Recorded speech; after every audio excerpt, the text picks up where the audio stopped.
E agora, vamos à última subcategoria econômica da categoria econômica despesas de capital. É a transferência de capital, na tela. Transferência de capital. Artigo 12, parágrafo 6º. São transferências de capital as dotações para investimentos ou inversões financeiras. Olha só, gente, são transferências de capital as dotações para, estou transferindo para que o outro realize um gasto classificado ou como investimento ou como inversão financeira, que outras pessoas de direito público ou privado devam realizar, independentemente, olha aquela característica, independentemente de contraprestação direta em bens ou serviços, constituindo essas transferências auxílios ou contribuições, segundo derivem diretamente da lei de orçamento ou de lei especial anterior, bem como as dotações para amortização da dívida pública. Diante desse texto, vamos agora analisar os principais exemplos. Amortização da dívida pública, auxílios para obras públicas, auxílios para equipamentos e instalações, auxílios para inversões financeiras e outras contribuições. Jamais uma entidade, ao receber uma transferência de capital, poderá utilizar esse recurso para uma despesa corrente. Se eu transferi e disse, olha, é uma transferência de capital, você que vai receber só poderá utilizar em despesas de capital, jamais em despesas correntes. Cuidado também com pagamento de juros, transferências correntes, amortização da dívida, que é o pagamento do principal, transferência de capital. E assim, gente, eu detalhei as duas categorias econômicas que estão no primeiro nível da codificação da despesa quanto à sua natureza, ok? Bem, eu comecei esse assunto, despesa, falando para vocês que a despesa é um desembolso. A despesa é a saída do numerário do cofre. Mas para que esse numerário, para que essa saída realmente possa acontecer, possa sair do cofre e possa chegar às mãos dos credores, ela deverá passar por etapas, passar por estágios. Muito cuidado com a diferença entre etapas da despesa, estágios da despesa. E é exatamente esse ponto que eu começarei agora na tela. Etapas da despesa. Não confundam com estágios da despesa. Eu vou começar com as etapas da despesa. Para melhor compreensão do processo orçamentário, pode-se classificar a despesa orçamentária em 3 etapas: planejamento, execução e controle e avaliação. Etapa 1, planejamento.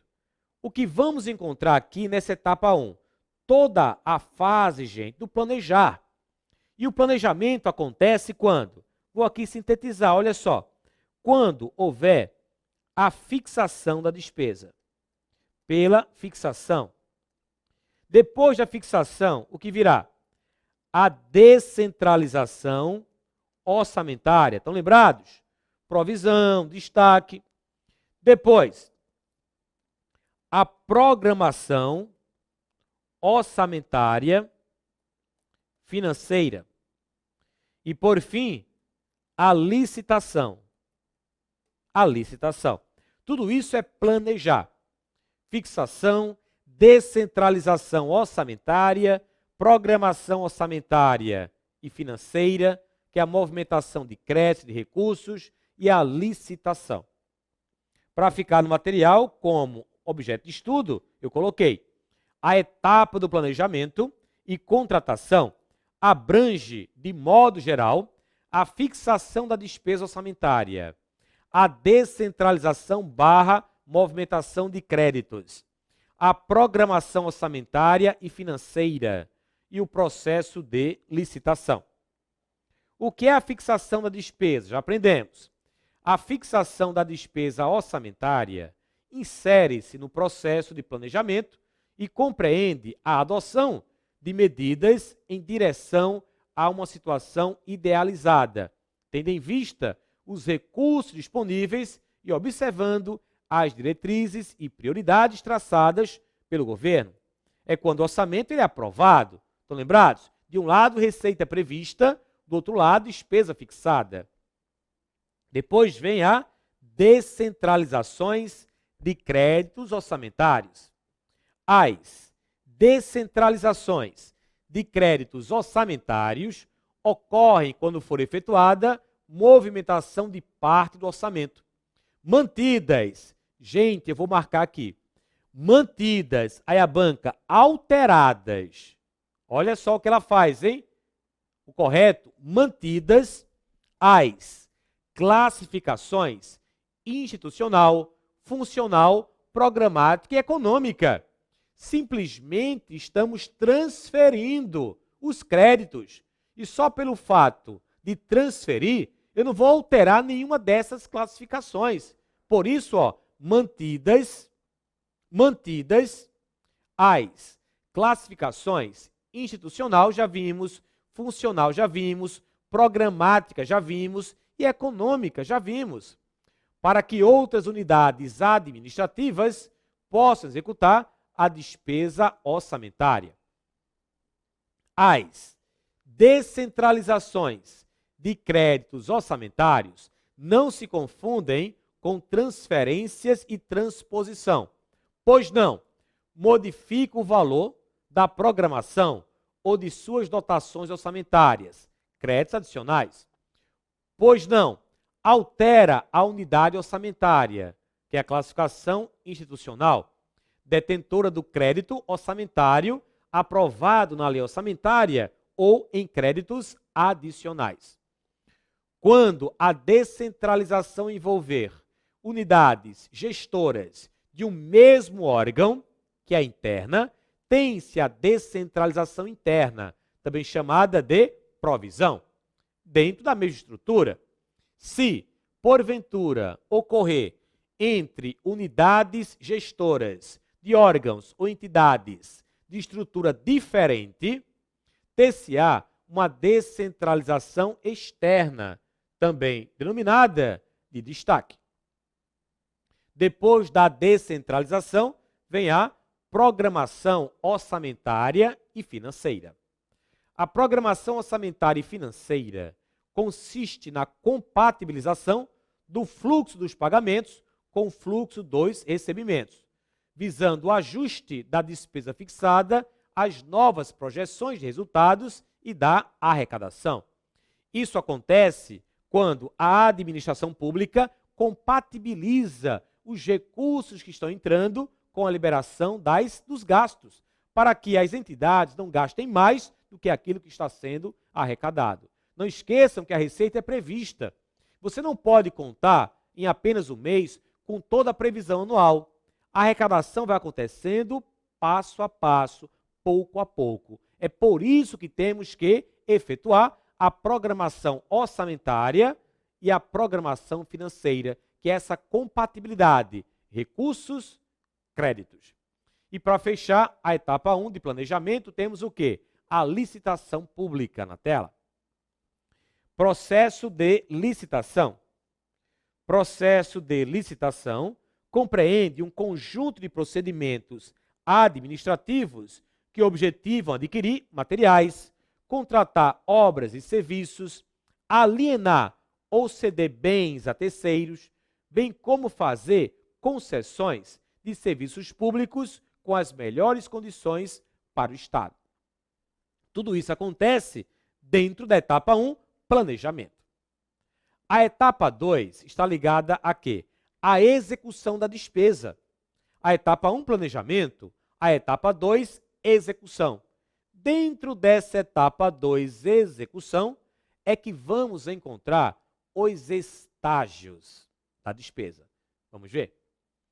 Etapa 2, execução. Aqui dentro encontraremos os estágios da despesa. Os estágios da despesa orçamentária pública, na forma prevista na Lei número 4320/64, são empenho, liquidação e pagamento. Então, gente, quais são os estágios segundo a Lei 4320/64?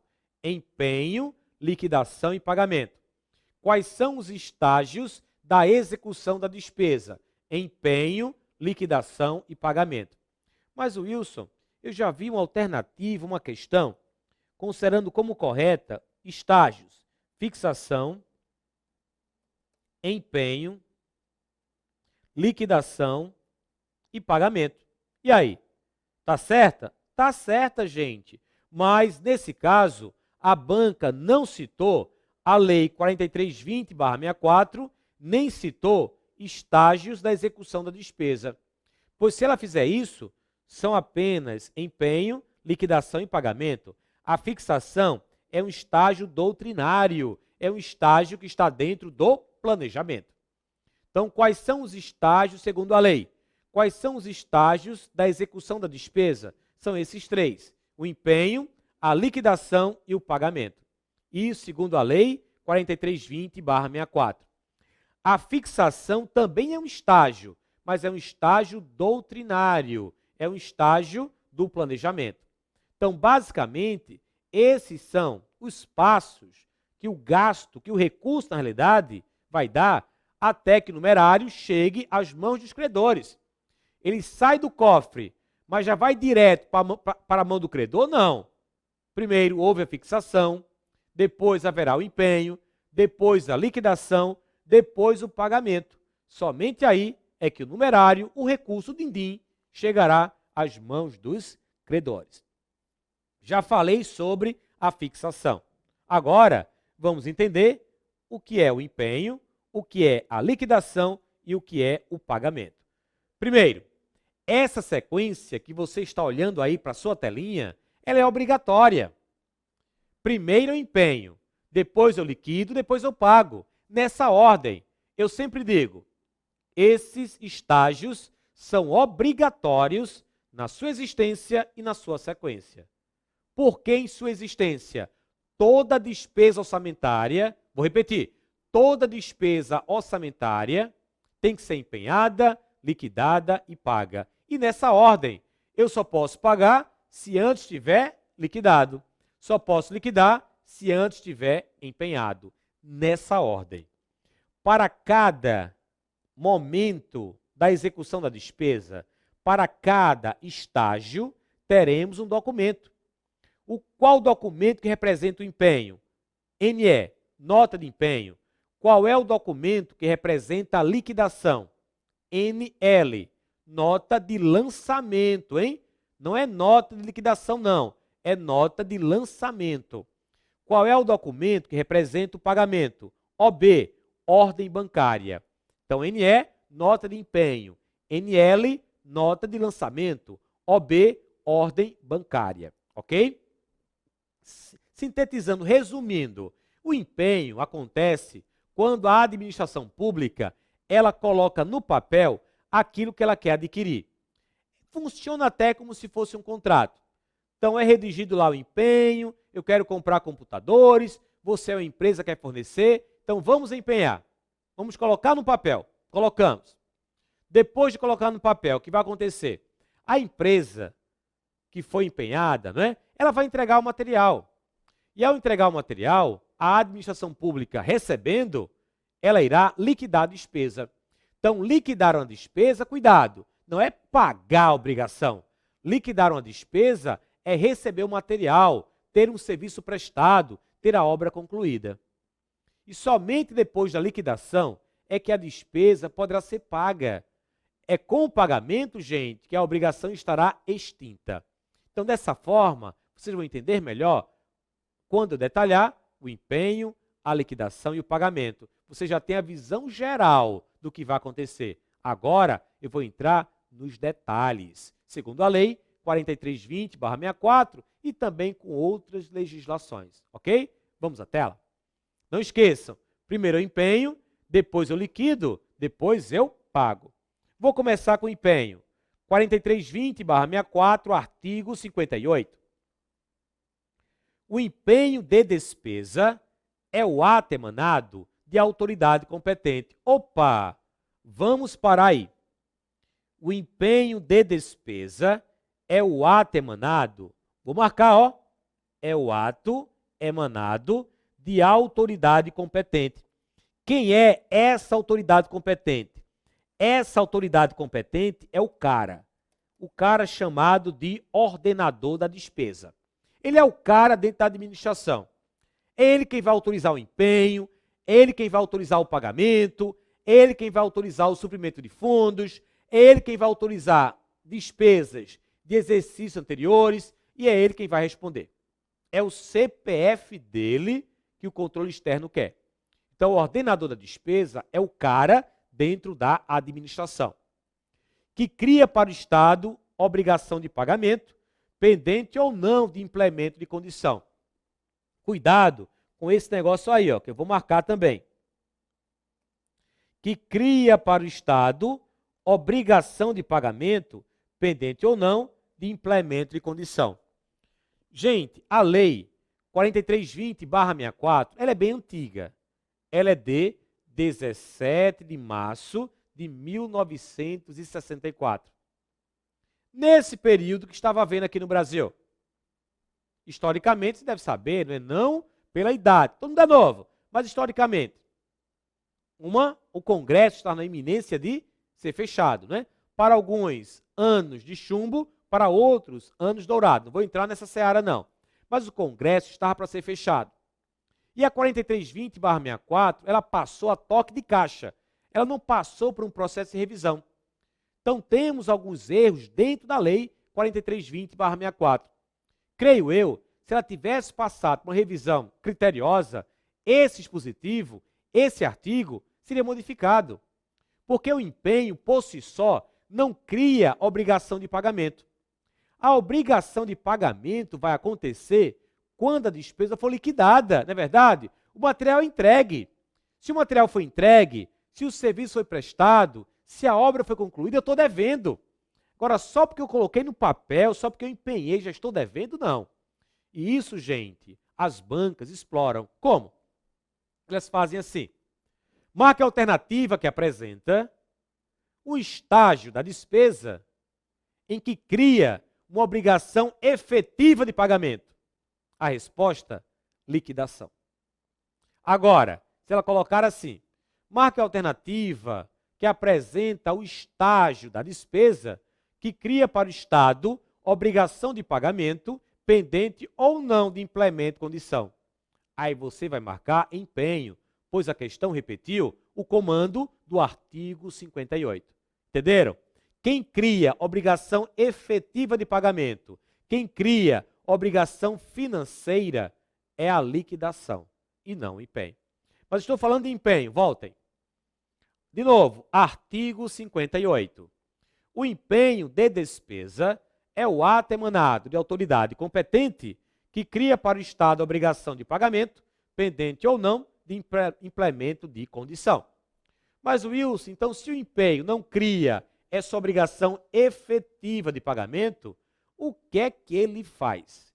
Para que você entenda, eu vou sair um pouco, rapidamente, da lei 4320/64 e vou para o decreto 93.872/86. Artigo 23. Nenhuma despesa poderá ser realizada sem a existência de crédito que a comporte. Nenhuma despesa poderá ser realizada sem a existência de crédito que a comporte. Gente, primeiro, a despesa ela é fixada, depois empenhada, depois liquidada, depois paga. Eu não posso pagar sem antes ter liquidado. Não posso liquidar sem antes ter empenhado. E não posso empenhar se eu não tiver dotação, se eu não tiver o crédito. Aprendemos aqui que para o direito financeiro, o crédito representa o quê? A autorização para gastar. Eu só posso empenhar se eu tiver autorização. E essa autorização é dada através de créditos orçamentários, quando houver a fixação da despesa. De novo, nenhuma despesa poderá ser realizada sem a existência de crédito que a comporte. Ok? Então, expliquei. Ou quando imputada a dotação imprópria. O que seria isso, Wilson? Ou quando imputada a dotação imprópria. Vamos supor, colocar aqui, ó, que eu tenho dotação para material de consumo no valor de 100. 2, material permanente no valor de 30. Só que eu quero empenhar para material permanente no valor de 50.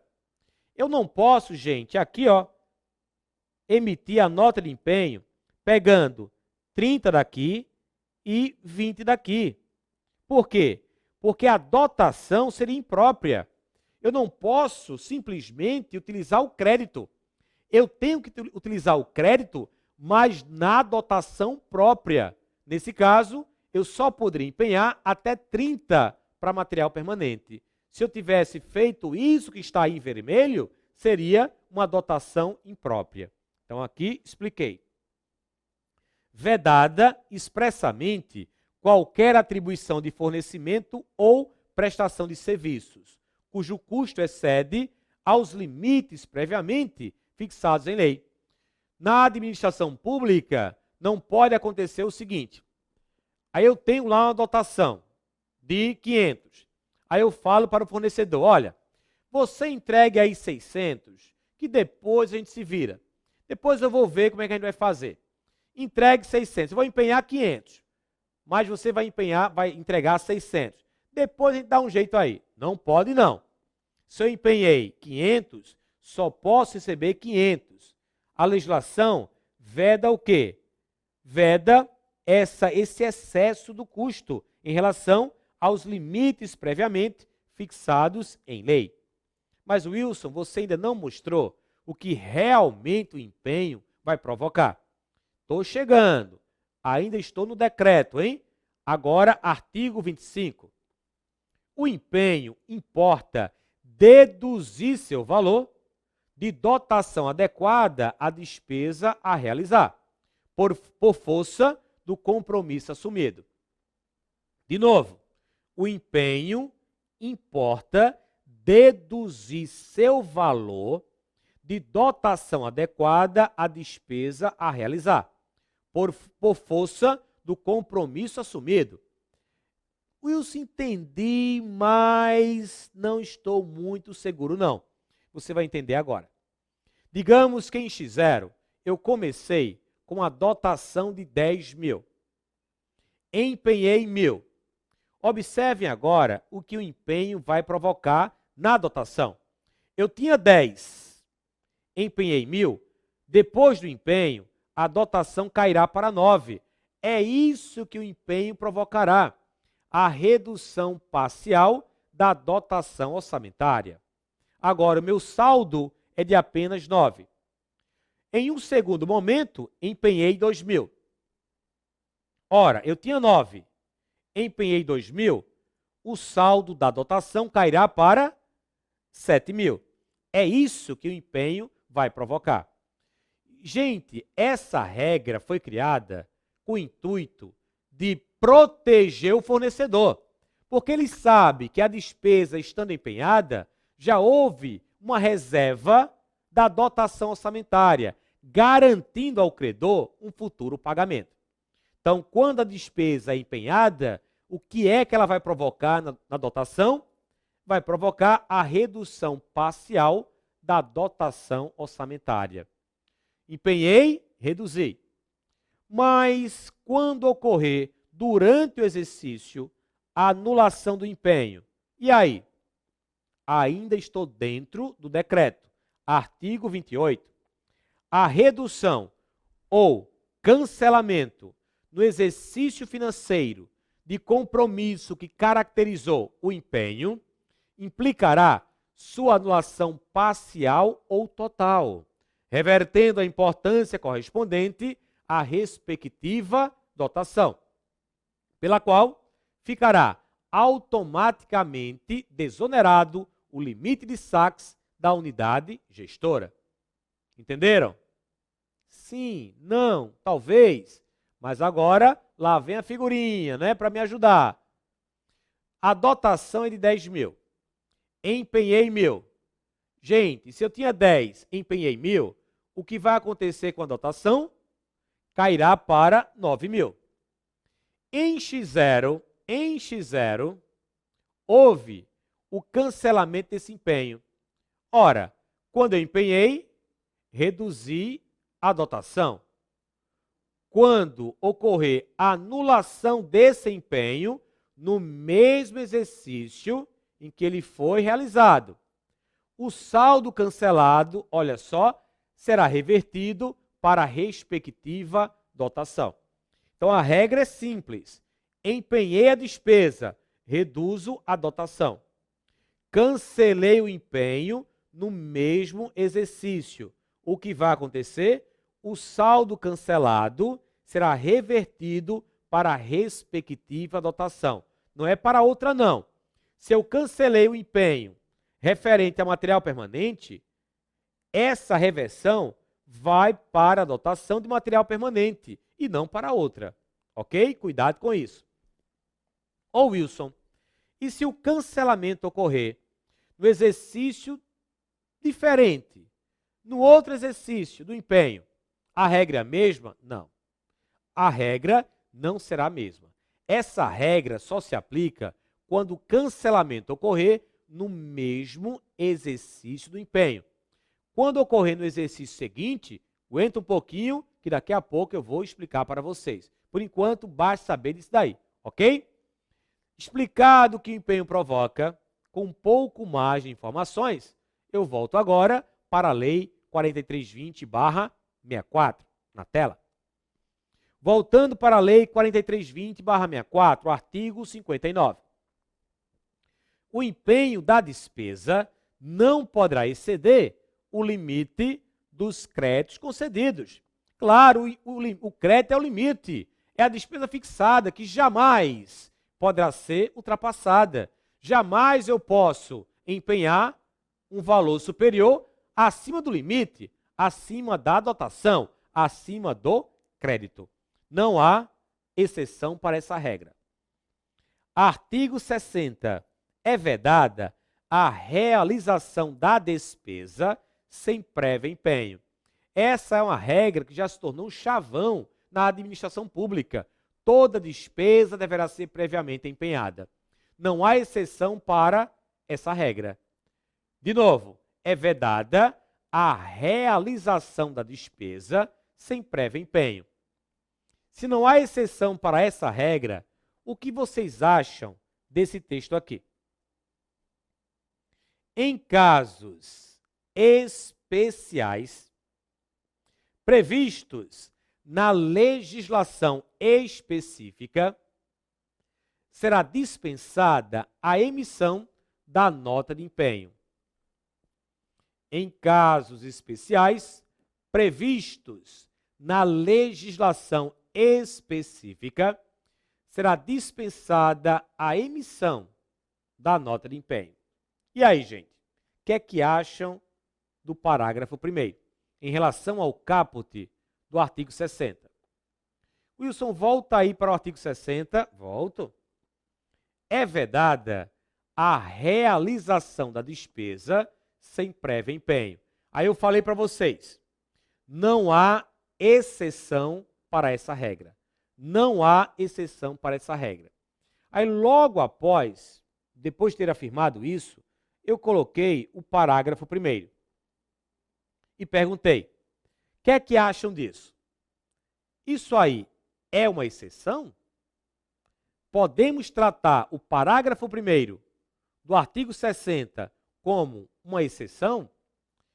A resposta trarei daqui a pouco, quando eu voltar. Até já.